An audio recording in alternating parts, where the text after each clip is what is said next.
machines. Computers were started, for code breaking, tracking missiles, wartime uses. And that really is the origin of where the modern computer came from. And then it moved to these big business database, applications. Computers had been seen as things to never touch, never even be in the same room with a computer. Keep your distance, but be reverent. Be very respectful of those who knew how to do it. But respect was in short supply. In the late 1960s, even computer engineers had a counterculture. They called it hacking. It was a radical approach to computers. Practical goals took second place to what hackers called the wild pleasure of exploration, a sentiment that phone freaks would recognize. Phone freaking was learning how to use a technology, how to penetrate and utilize and expand a technology in ways that weren't generally available to the general public. In the same way, computer hacking is pushing the frontier, learning how to exploit computers and get them to do things that people said simply couldn't be done. For computer hackers to get their kicks, they had to get their hands on computers, which at the time was easier said than done. I had told my dad in my first year of college, someday I will own a 4K Nova computer. And he said, Steve, it costs as much as a house. I said, then I'll live in an apartment. I'm going to have a computer someday in my life. When computers were vast number-crunching machines costing $5 billion to develop, the idea of having your own computer, a personal computer, was inconceivable. Why would anyone want his or her own personal computer? That's ridiculous. It's like wanting your personal atom bomb or something like that. The bomb came in the shape of a new piece of kit called the Altair 8800. An article in a technical magazine appeared introducing the Altair, which was a computer kit that you could build. This so excited a couple people in the Bay Area, they decided to form a club, even before the pieces of these computers were shipped out, just to talk about them and share information about them. And they called it the Homebrew Computer Club. 30 people eventually wound up one night in March of 1975 to stand in a garage and look at this box. Among them was Steve Wozniak, and contained within this box was a network which would come to fascinate him even more than the telephone system. Sitting in a garage, rainy outside and dark, and the garage doors open to the outside darkness, and they started all talking about these computers going around. The Altair was pretty meaningless as a box. It came out, and once you put it together and flicked the switches, you got it to run, and then you said, well, gee, this is real nice, but what can I do with it? What they did with it was program it to play Daisy. 15 years earlier, computer engineers had coaxed the tune from a machine the size of a house. Now the hackers were doing it for themselves on a home-built kit computer. My interest from that first meeting just sprung up so strongly that every 2 weeks of my life, that was the most important thing I could do. The Homebrew Club quickly outgrew the garage. Computer hacking was catching on. Someone would stand up and say, I've got this problem. Anybody know how to solve this? Or, hey, you know that problem that was mentioned at Homebrew 2 weeks ago? I found a solution to it. And it was a phenomenal information exchange. I just passed out sets of schematics to anyone in the club that wanted them. I Xeroxed tons of copies because, hey, I felt kind of proud they'd be seeing my work. Lee Felsenstein, who became the moderator of the computer club, very consciously set it up, as a hackerish enterprise. Total sharing of information. It didn't attract high-level people who have been successful in companies, business types. Didn't attract real engineers. The hard engineer would be blocked by his feeling that I have to have permission in order to do what's never been done before. We were there because we knew that we didn't need permission. Hackers set out to achieve the impossible, to build their own computers. It was the lure of this was finally computer technology that you can actually have your hands on, you can actually control.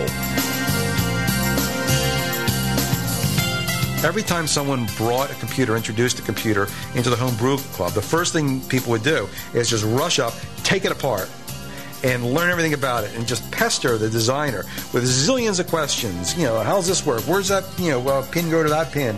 What kind of bus is this? Driven by their fascination for exploring technology, hackers didn't really care what their computers might actually do. Nobody had a practical reason why they wanted to have a personal computer.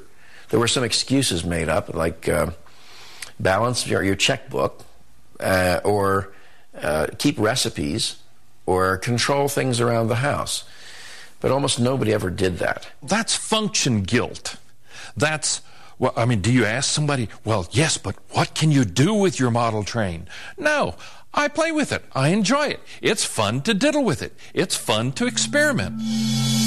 But out of experimentation came genuine advances. My head started drifting and thinking, and came up with a clever little trick that if I just took a bit of data and circled it around in a circle, it would, oddly enough, if I kept the timings exactly perfect and right, it would show up as color on a colored TV. It's my belief that the really important things we have on the computers came from the hackers. The homebrewers made computers do unthinkable things. They played games and music on them. They created graphics and drawing programs. At Homebrew, hacking was enjoying its golden age. Steve Wozniak labored day and night in his garage to produce his perfect computer. Woz, I believe, qualifies as the greatest all-around hacker. He could design the hardware, he could design the software right from the pencil and paper level and make it go.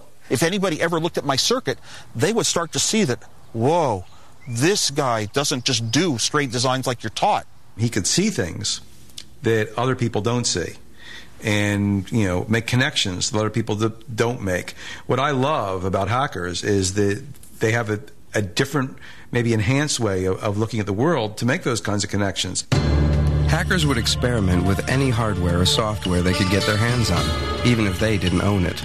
But not everyone was into the idea of sharing. In 1976, the Homebrew Club received a stinging letter from another computer pioneer. As the majority of hobbyists must be aware, most of you steal your software.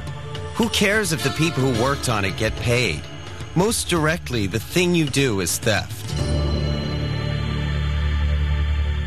In what became a key moment in the history of the computer industry, Bill Gates wrote an angry letter to the homebrew people saying, wait a minute, I wrote this for money. You can't distribute this. This isn't free. This is work. Bill Gates' letter was a sign of things to come. Personal computers were about to become big business, as Steve Wozniak found out when his garage invention became the first Apple computer. In inventing the Apple I, he really didn't care about inventing a product. He just wanted a computer that would work the way he wanted it to, that had all the peculiarities to it and all the design features in it that a computer hobbyist would like to have. Steve Jobs, his high school buddy, who didn't do the hardware or the software, said, oh, hey, we could sell these things. And Woz says, well, cool, man. Wozniak and Jobs' new company quickly followed the Apple I with the Apple II. Woz's hobby computer was transformed into the hottest consumer product around. The Apple II introduced the idea that it was completely in a plastic case like a hi-fi or a radio that you bought. You just take it home and turn it on and it starts working.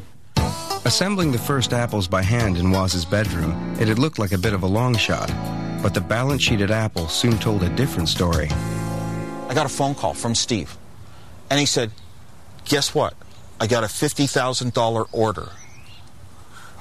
When you're putting up a few $100 each, wondering if you're getting your money back, and he says he's got a $50,000 order, it is such a huge shake in your world. What? By 1982, Apple sales had reached over $500 million a year. But hacking and business were not compatible. The days of the Homebrew Computer Club were numbered. Maybe I went to a few more homebrew meetings, but pretty much it started becoming not the big thing in my life. The big thing in my life started becoming more and more Apple Computer, the company. Now I had to put, more of my full-time energy into things that were going into products being sold.